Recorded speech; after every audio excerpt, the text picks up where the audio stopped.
বিসমিল্লাহির রহমানির রহিম। আমি আজ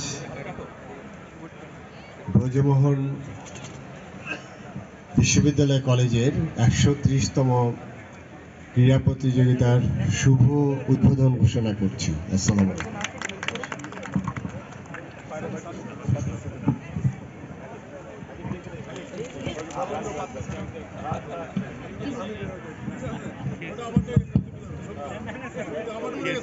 আমাদের আজকের অনুষ্ঠান উদ্বোধন করলেন আজকের অনুষ্ঠানের সম্মানিত প্রধান অতিথি জনাব AHM শফিকুজ্জামান, সচিব, শ্রম ও কর্মসংস্থান মন্ত্রণালয়, গণপ্রজাতন্ত্রী বাংলাদেশ সরকার।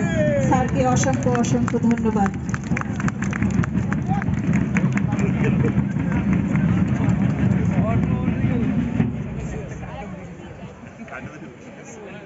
কি আছে সব জয়ের করে